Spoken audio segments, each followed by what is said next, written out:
We are going to do a frontal coronal cut, so this is like bagel slicing the heart.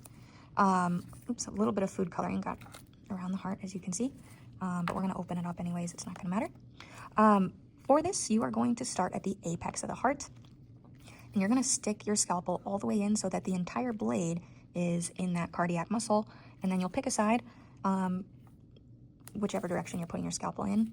And you'll go along that side, and you'll do the same to the other side. Once you get to the blood vessels, you're not going to be able to cut all of them in half because our blood vessels are not all along the same plane. That's okay. We'll still be able to see everything clearly when we open it up. Okay, so we should be able to open up the heart like a book, and we can see if our prediction was correct or not. We know that it is correct because we can look at the relative size of the right ventricle versus the left ventricle. Notice how tiny the right ventricle is, and the left ventricle is quite large in comparison. We can also pinch the walls of the ventricles. So if I pinch, I'll use this half. If I pinch the wall of the right ventricle, it's pretty thin. Of course, it's quite a bit thicker than the atria because it still has to contract and force blood out of the right ventricle. But compared to my left ventricle, the left ventricle has a much thicker wall to it because we have to pump blood to the entire body and back to the heart. Whereas our right ventricle, it's pumping blood a shorter distance just to the lungs and back. So we need less muscle. The next thing we're going to do is look at the valves.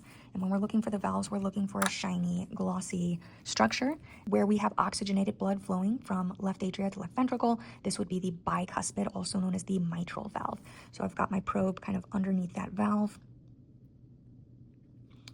While we're on the left-hand side of the heart, we can also do the aortic valve. We know that this is the aorta here, and this is that aortic valve. Moving on to the left-hand side of the heart, this AV valve here, atrioventricular, this would be the tricuspid.